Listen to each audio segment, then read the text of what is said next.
উন্নয়নশীল দেশের অর্জন ধরে রাখতে দক্ষ জনশক্তি তৈরির আহ্বান প্রধানমন্ত্রীর। শিক্ষা প্রতিষ্ঠানের সবাইকে টিকা নেওয়ার নির্দেশনা। চ্যালেঞ্জ মোকাবেলা করে সম্ভাবনা কাজে লাগানোর তাগিদ সিপিডির। স্বল্পোন্নত দেশের বিশেষ সুবিধা এড়িয়ে চলার পরামর্শ। পার্বত্য চট্টগ্রামে সেনা প্রত্যাহার করা ক্যাম্পে মোতায়েন হচ্ছে পুলিশ। স্বরাষ্ট্রমন্ত্রীর সঙ্গে সন্তু লারমার বৈঠক। পঞ্চম ধাপে ২৯ পৌরসভায় ভোট শেষে চলছে গণনা। নীলফামারীতে নির্বাচনী সহিংসতায় নিহত ১। প্রেস ক্লাবে অনুমতিহীন সমাবেশকে কেন্দ্র করে ছাত্রদল পুলিশ সংঘর্ষ, আহত বেশ কয়েকজন।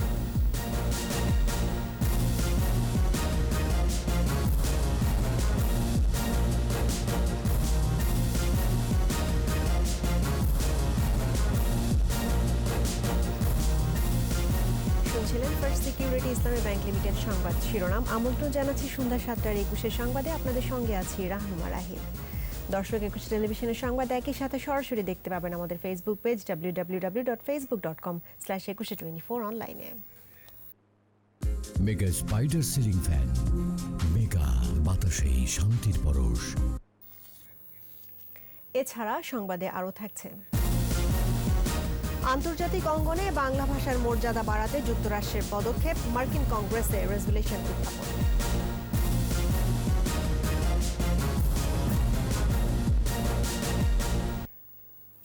প্রধানমন্ত্রী শেখ হাসিনা বলেছেন, দক্ষ জনশক্তি তৈরি করতে বিজ্ঞান ও কারিগরি শিক্ষার উপর গুরুত্ব দিতে হবে। উন্নয়নশীল দেশের স্বীকৃতি ধরে রাখতে শিক্ষা প্রসারের প্রয়োজনীয়তার কথাও তুলে ধরেন তিনি। এছাড়া শিক্ষা প্রতিষ্ঠান খোলার আগে সংশ্লিষ্টদের টিকা নেয়ারও নির্দেশনা দেন প্রধানমন্ত্রী শেখ হাসিনা। প্রণব চক্রবর্তীর রিপোর্ট। সরকারের ধারাবাহিক প্রচেষ্টায় সারা দেশে শিক্ষা গ্রহণের হার যেমন বেড়েছে, সেই সাথে কমেছে ঝরে পড়ার হার, কমেছে বাল্য বিবাহের সংখ্যা। দরিদ্র ও মেধাবী শিক্ষার্থীদের সহায়তা দিতে ২০১০ সালে হাতে লেখা চিঠিতে দিক নির্দেশনা দিয়েছিলেন প্রধানমন্ত্রী শেখ হাসিনা। তারই ধারাবাহিকতায় এবার ভার্চুয়ালি শিক্ষার্থীদের মধ্যে উপবৃত্তি, টিউশন ফি, ভর্তি সহায়তা ও চিকিৎসা অনুদান কার্যক্রমের উদ্বোধনী অনুষ্ঠানে যুক্ত হন প্রধানমন্ত্রী। ২০১২ সালে এ ট্রাস্ট গঠনের পর থেকে এখন পর্যন্ত ১২ লক্ষাধিক শিক্ষার্থী সহায়তা পেয়েছে। ২ কোটিরও বেশি শিক্ষার্থী এর বাইরেও সহায়তা পেয়েছেন। বক্তৃতায় প্রধানমন্ত্রী বলেন, শিক্ষার প্রসারের পাশাপাশি দক্ষ মানব সম্পদ গড়তে নিরলস কাজ করছে সরকার। বিজ্ঞান, প্রযুক্তি শিক্ষা বা কারিগরি শিক্ষা, এটাই হচ্ছে সবচেয়ে গুরুত্বপূর্ণ, কারণ এটা কর্মসংস্থানের সুযোগ সৃষ্টি করবে। এটা শুধু দেশে না, বিদেশেও। আর আমাদের সেই জন্যই প্রয়োজন, আমি ১০০টা অর্থনৈতিক অঞ্চল তৈরি করছি, সেখানে দেশি বিদেশি বিনিয়োগ হচ্ছে, সেখানে আমাদের অনেক টেকনিক্যাল লোক লাগবে, অনেক কারিগরি লোক লাগবে, দক্ষ জনশক্তির প্রয়োজন হবে।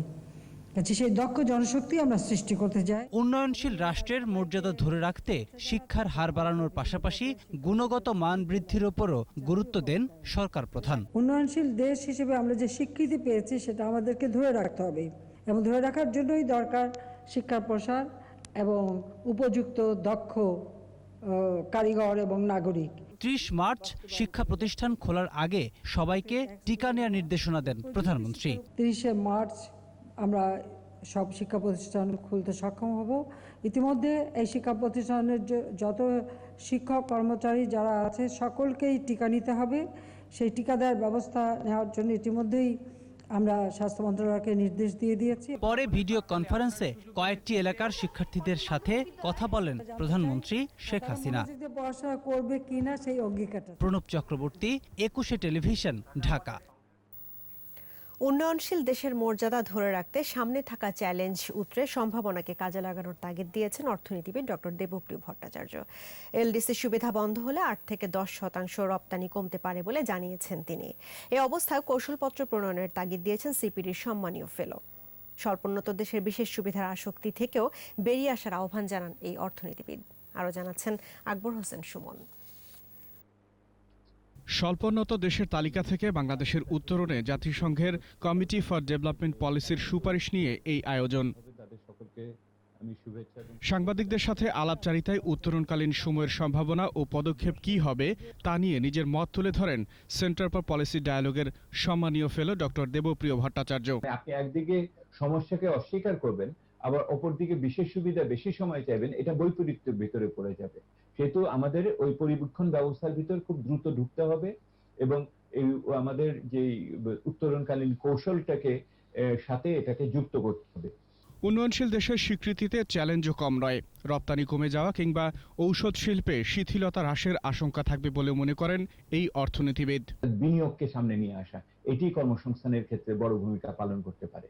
দ্বিতীয়ত, বাংলাদেশে কর আহরণকে যদি বাড়ানো না যায়, যদি আমার নিজস্ব সম্পদ যদি না আসে, তাহলে আমাদের আগামী দিনে যেই সুবিধাটা আমরা অন্যান্য ক্ষেত্রে পাবো বিশ্ববাজারে, সেই সুবিধাটাকে ব্যবহার করার ক্ষেত্রে আমরা কাজ করে উঠতে পারবো না।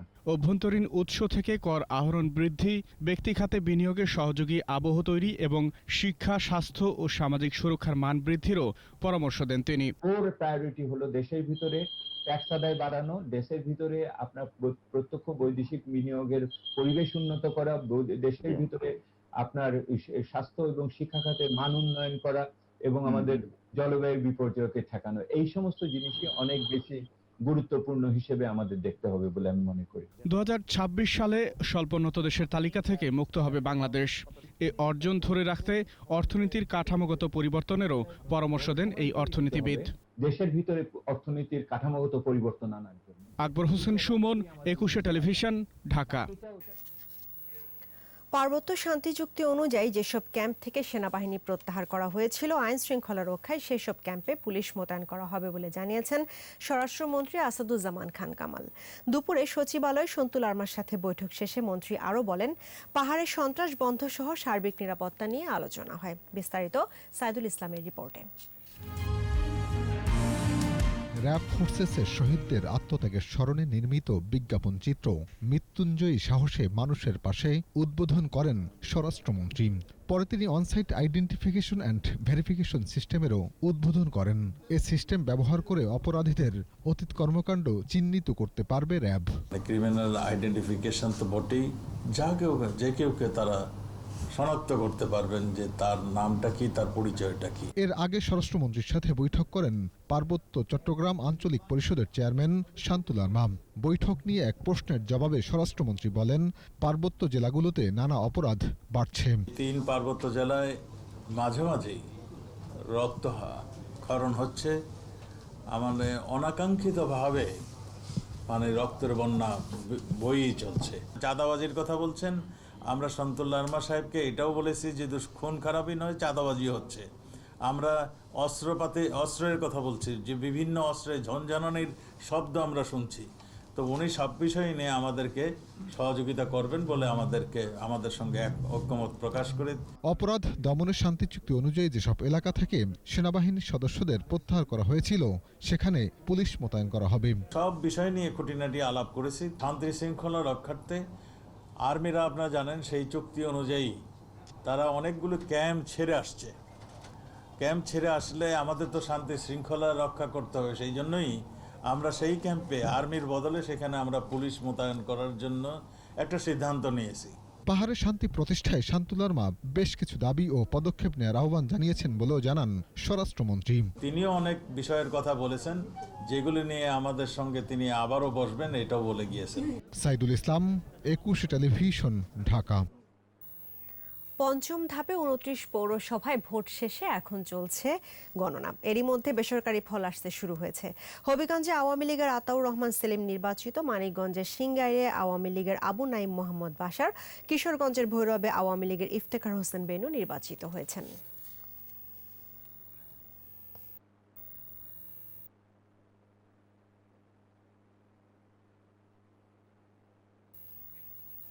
এর আগে উৎসব মুখর ও শান্তিপূর্ণ পরিবেশে ভোট হয় 29 পৌরসভায়।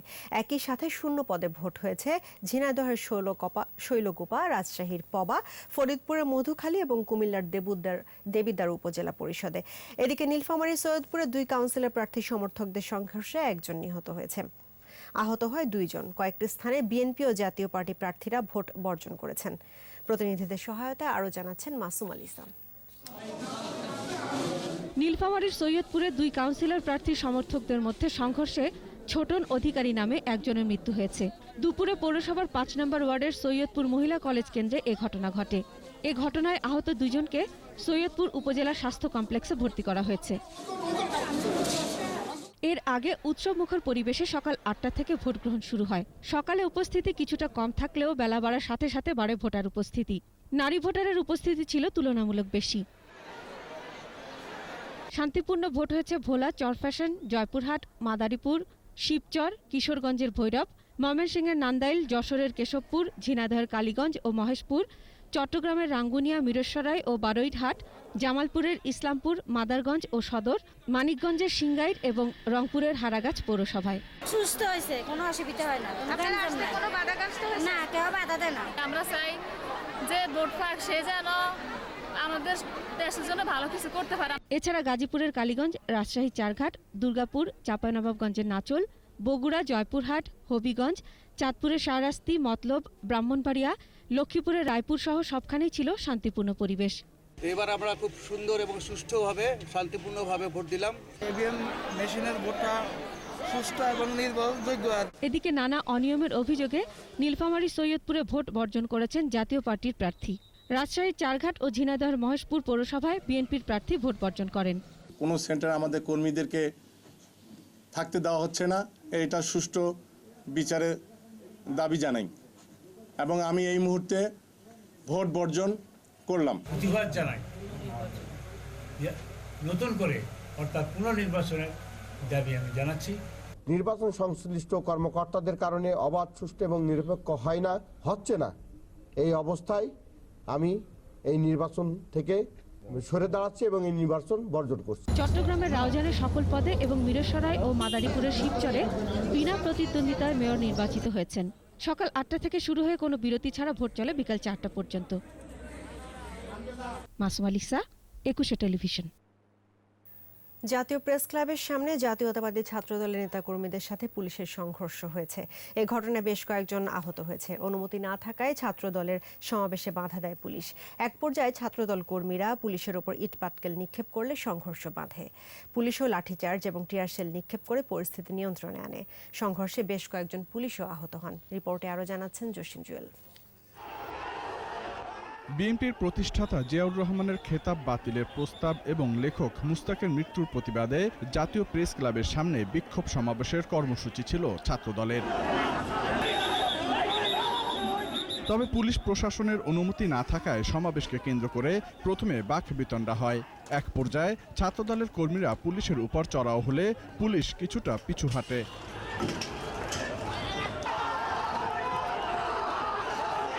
ছাত্রদল কর্মীরা অনবরত ইট পাটকেল নিক্ষেপ করলে পরিস্থিতি নিয়ন্ত্রণে পুলিশ প্রথমে লাঠিচার্জ করে। এ সময় কয়েক রাউন্ড টিয়ারশেল নিক্ষেপ করে।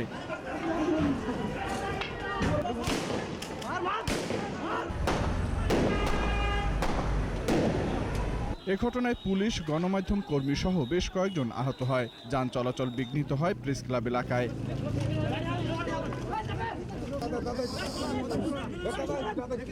পুলিশের রমনা জোনের ডিসি সাজ্জাদুর রহমান বলেন, ছাত্রদল কর্মীরা পূর্ব পরিকল্পিতভাবে পুলিশের উপর হামলা করে। ছাত্রদলের ব্যানারে প্রোগ্রাম তারা হঠাৎ করে রাতে ঘোষণা করেছে, তারা কোনো অনুমতি নেয় নাই। তাদেরকে আমরা সকালেই জানিয়েছি যে অনুমতি নিয়ে আপনারা প্রোগ্রাম করেন, কিন্তু তারা অনুমতি না নিয়ে হঠাৎ করে প্রেস ক্লাবের ভিতর থেকে 4-500 জন এসে, পুলিশ সাইডে ছিল, আপনারা খেয়াল করেছেন, পুলিশ তাদের উপরে যায় নাই। তারা হঠাৎ করে এক পাশ দিয়ে বের হয়ে আমাদের পুলিশের উপর হামলা করলো এবং তাদের একটা বড় গ্রুপ প্রেস ক্লাবের ভিতর থেকে ইট পাটকেল মারলো। বিশৃঙ্খলাকারীদের বিরুদ্ধে আইনগত ব্যবস্থা নেওয়া হবে বলেও জানান রমনা জোনের ডিসি। জসিম জুয়েল, 21 টেলিভিশন, ঢাকা। এদিকে আগামী ইউনিয়ন পরিষদ নির্বাচনে বিএনপি অংশ নেবে না বলে জানিয়েছেন দলের মহাসচিব মির্জা ফখরুল ইসলাম আলমগীর। বিকেলে গুলশান কার্যালয়ে সংবাদ সম্মেলনে তিনি বলেন, সাম্প্রতিক স্থানীয় সরকার নির্বাচনে সরকারি দলের আধিপত্য এবং কমিশনের ব্যর্থতার এই সিদ্ধান্ত নিয়েছে বিএনপি। এই সময় ডিজিটাল সিকিউরিটি আইন বাতিলের দাবি সহ প্রেস ক্লাবের সামনে ছাত্রদলের সমাবেশে পুলিশি হামলার নিন্দাও করেন বিএনপি মহাসচিব। স্থানীয় সরকার নির্বাচনে আমরা মনে করেছিলাম যে এখানে অন্তত সরকার একটা সুষ্ঠুভাবে নির্বাচন করার ব্যবস্থা করবে, নির্বাচন কমিশন। কিন্তু এখন পর্যন্ত যা হয়েছে তা এত ফ্রাস্ট্রেটিং যে এখন আমরা সিদ্ধান্ত নিচ্ছি যে আগামী যে ইউনিয়ন পরিষদ নির্বাচনগুলো অনুষ্ঠিত হবে সেগুলোতে অংশগ্রহণ না করার সিদ্ধান্ত গ্রহণ করছি আমরা আমাদের দলীয়ভাবে। নিচ্ছি প্রিমিয়ার ব্যাংক লিমিটেড সংবাদ বিরতি। নো মাস্ক নো সার্ভিস বিধি মেনে চলুন, সুস্থ থাকুন। যখন ফিরছি তখন অন্যান্য খবরের সঙ্গে আরও থাকছে। কারাগারে লেখক মুশতাকের মৃত্যুকে ইস্যু করার চেষ্টা করছে একটি মহল, বললেন ওবায়দুল কাদের। সেবাকর্মীদের জন্য জরুরি ভিত্তিতে ভ্যাকসিন চায় বিমান চলাচল কর্তৃপক্ষ, স্বাস্থ্য অধিদপ্তরকে চিঠি।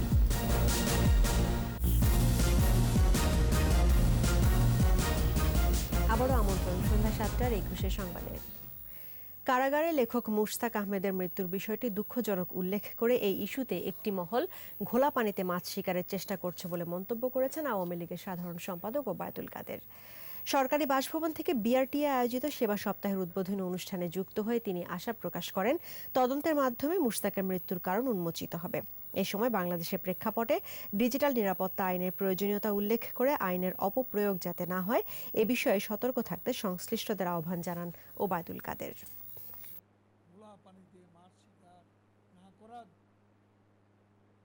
কোনো ব্যক্তি বা সংস্থা যাতে এ আইনের অপব্যবহার না করতে পারে সেদিকে আমরা সতর্ক আছি এবং এটা সতর্ক থাকাও জরুরি। লেখক মুশতাকের ইস্যুতে একটি মহল আজকে রাজনীতির অন্য কোনো ইস্যু না পেয়ে ঘোলা পানিতে মাছ শিকারের ষড়যন্ত্র করছে। বাংলাদেশ থেকে সুইস ব্যাংকে পাচার হওয়া বিভিন্ন ব্যক্তি ও প্রতিষ্ঠানের অর্থ ফেরত আনতে সরকার সহ সংশ্লিষ্ট বিবাদীদের নিষ্ক্রিয়তা কেন বেআইনি হবে না তা জানতে চেয়ে রুল জারি করেছেন হাইকোর্ট। বিচারপতি মোহাম্মদ নজরুল ইসলাম তালুকদার ও বিচারপতি মহিউদ্দিন শামীমের বেঞ্চ রুল সহ এসব আদেশ দেন। একই সঙ্গে পানামা পেপারসে নাম আসা অর্থ পাচারকারীদের বিষয়ে কি কি পদক্ষেপ গ্রহণ করা হয়েছে তাও জানাতে রুল দিয়েছেন আদালত। পাশাপাশি বিদেশে অর্থ পাচারকারীদের বিষয়ে সরকার কি কি পদক্ষেপ গ্রহণ করেছে তা জানাতে নির্দেশ দিয়েছেন হাইকোর্ট। এর আগে গত 1 ফেব্রুয়ারি সুইস ব্যাংক সহ বিদেশে পাচারকৃত অর্থ অবিলম্বে ফেরত আনতে রিট করা হয়।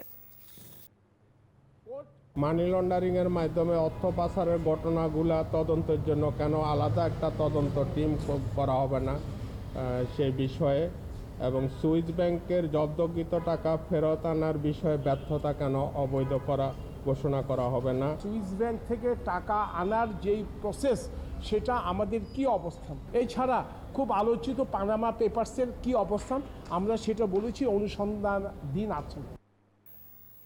2013-2014 সালে বেসরকারি থেকে সরকারি হওয়া প্রাথমিক শিক্ষকদের টাইম স্কেলের সুবিধা ফেরত দেওয়ার বিষয়ে অর্থ মন্ত্রণালয়ের জারি করা পরিপত্র নিয়ে রুল খারিজ করে দিয়েছেন হাইকোর্ট। একই সঙ্গে পরিপত্রের বিরুদ্ধে প্রশাসনিক ট্রাইব্যুনালে রিটকারীদের আবেদন করতে বলেছেন আদালত। বিচারপতি JBM হাসান ও বিচারপতি খায়রুল আলমের হাইকোর্ট বেঞ্চ এ রায় দেন। এর আগে জাতীয়করণ করা 48,720 জন শিক্ষককে টাইম স্কেলের এই সুবিধা দেওয়া হয়েছিল।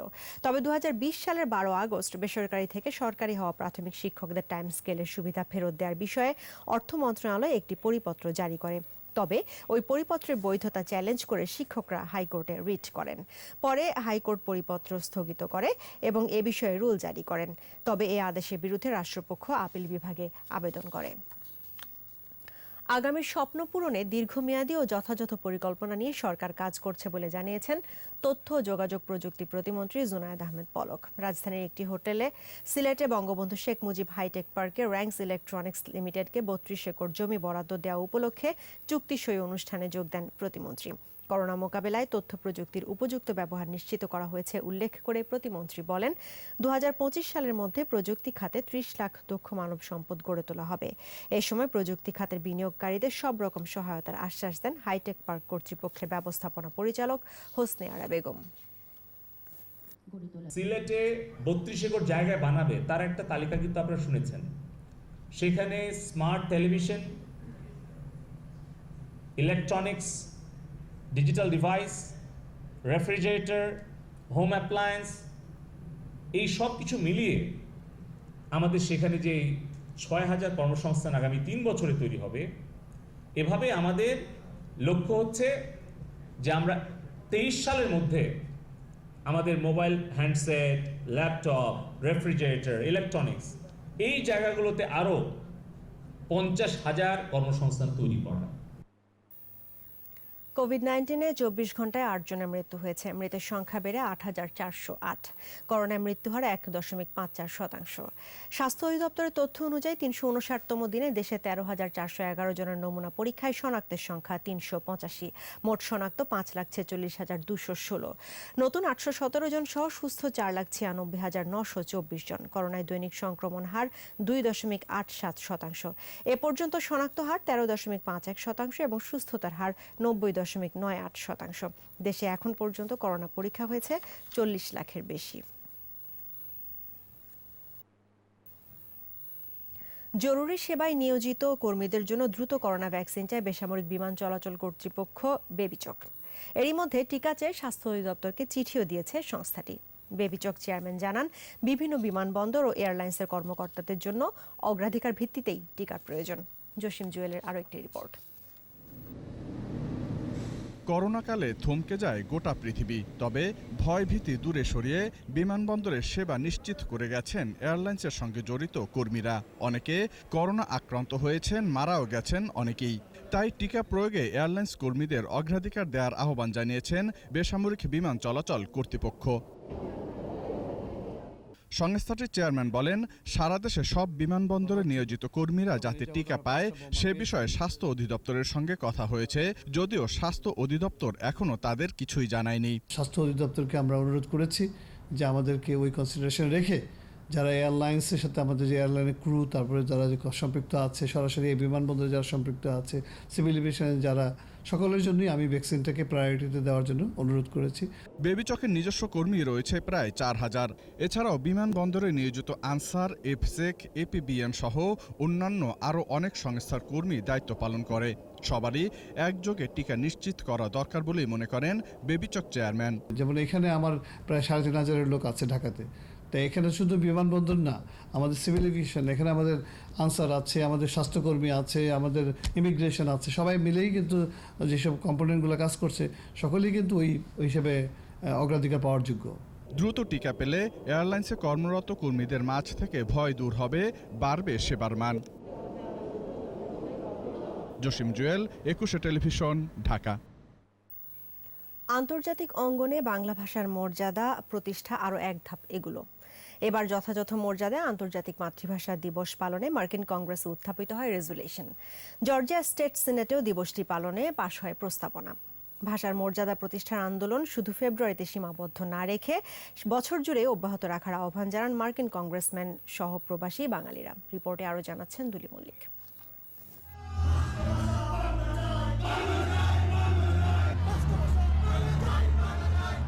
বাঙালি রক্তে রঞ্জিত রাজপথ।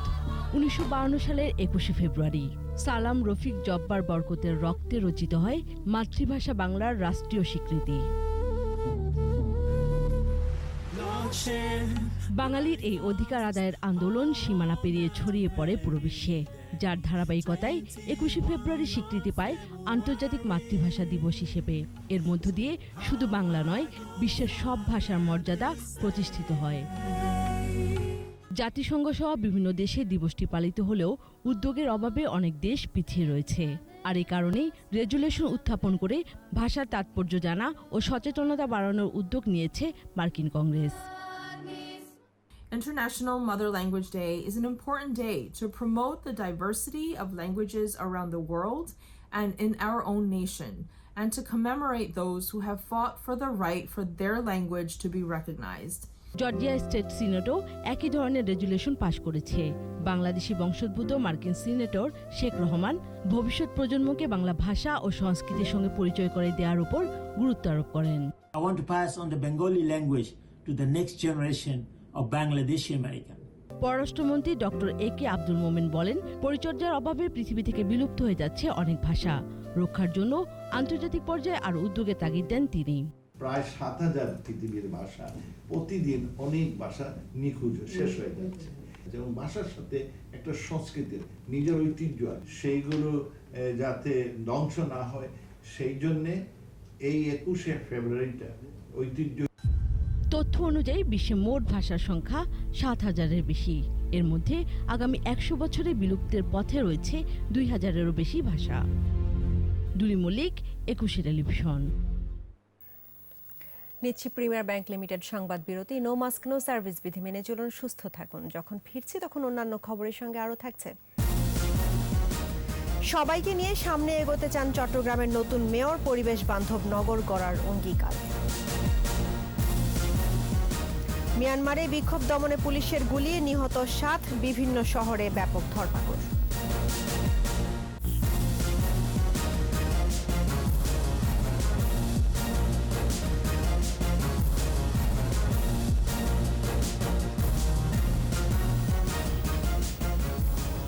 আবারও আমন্ত্রণ সন্ধ্যা 7:21 সংবাদে।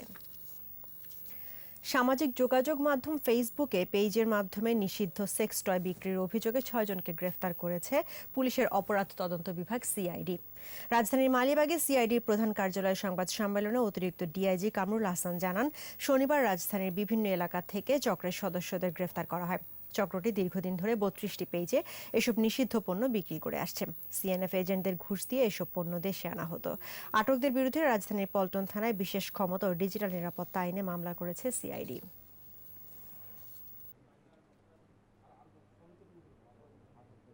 কোনো সময় সে একজন সিএনএফ এজেন্টের উপর নির্ভর করতো না, এক এক সময় এক এক এজেন্টের মাধ্যমে সে এই কাজটি করত।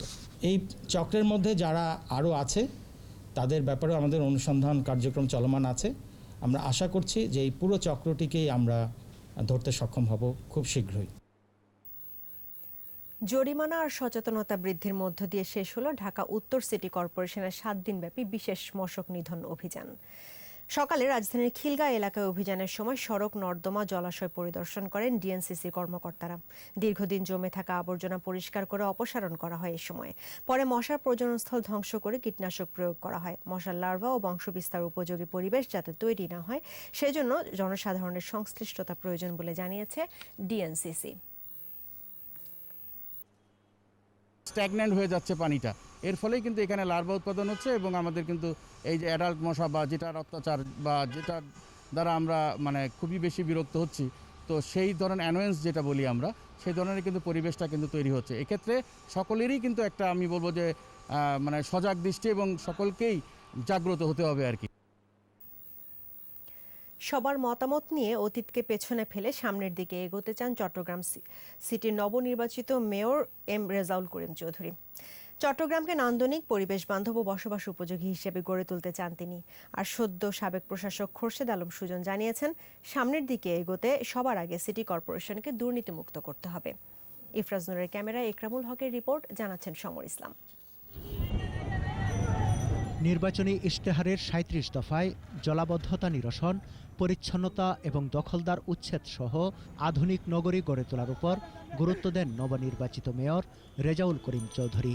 15 ফেব্রুয়ারি দায়িত্ব নেওয়ার পর প্রতিশ্রুতি অনুযায়ী কাজও শুরু করেছেন তিনি। প্রথম তো জলাবদ্ধতা আছেই, তারপর আছে পরিষ্কার পরিচ্ছন্ন বর্জ্য ব্যবস্থাপনা, তারপর আছে রাস্তাঘাট, তারপর আছে আলোকায়ন, তারপর আছে শিক্ষা, স্বাস্থ্য। ক্রীড়া সংস্কৃতি নিয়েও ভাবনা আছে নতুন মেয়রের। নতুন খেলার মাঠ এবং উন্মুক্ত মঞ্চ করারও উদ্যোগ নিচ্ছেন তিনি। যেখানে সম্ভব হবে খালি জায়গা পাওয়া যাবে, সরকারি জায়গা, ছোট হোক বড় হোক, অন্ততপক্ষে ছেলেদের জন্য ছোটোখাটো পার্ক করে দিলে আমাদের শিশুরা কিশোররা ওখানে খেলতে পারবে, তাদের সৃজনশীলতার প্রকাশ হবে। সিটি নির্বাচনের আগে 180 দিন প্রশাসক হিসেবে দায়িত্ব পালন করেছিলেন খোরশেদ আলম সুজন। তার মতে, নগরের উন্নয়নে অন্যতম বাধা সিটি কর্পোরেশনের দুর্নীতি। কর্পোরেশনকে কেন্দ্র করে যে দুর্নীতির মধুচক্র গড়ে উঠেছে, সেই মধুচক্রে মৌচাক ভেঙে দিতে হবে এবং তাদেরকে কর্পোরেশন থেকে তাড়িয়ে দিয়ে জনগণের অধিকারকে সুনিশ্চিত করতে হবে। পর্যটন নগরী হিসেবে চট্টগ্রামকে গড়ে তোলা এবং চলমান উন্নয়ন প্রকল্পে সমন্বয় করা নতুন মেয়রের জন্য চ্যালেঞ্জ বলেও মনে করেন সাবেক প্রশাসক। সমর ইসলাম, 21 টেলিভিশন। এ পর্যায়ে ব্যবসা বাণিজ্যের খবর।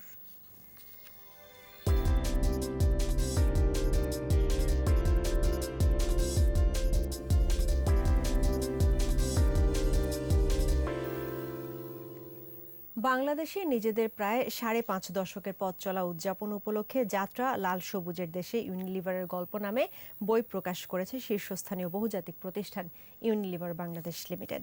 রাজধানীর একটি হোটেলে আনুষ্ঠানিকভাবে বইটির মোড়ক উন্মোচন হয়। অনুষ্ঠানে প্রধান অতিথি ছিলেন বাংলাদেশে নিযুক্ত British high commissioner Robert Chatterton Dickson. এ সময় অন্যদের মধ্যে উপস্থিত ছিলেন বিশিষ্ট সাংস্কৃতিক ব্যক্তিত্ব আসাদুজ্জামান নূর এমপি সহ অনেকে। 2018 সালে বইটি প্রকাশের উদ্যোগ নেওয়া হয়। কোম্পানিটির সাবেক বর্তমান কর্মী, অংশীদার ও স্টেক হোল্ডারদের স্মৃতিচারণার ভিত্তিতেই মূলত বইটি রচিত হয়েছে।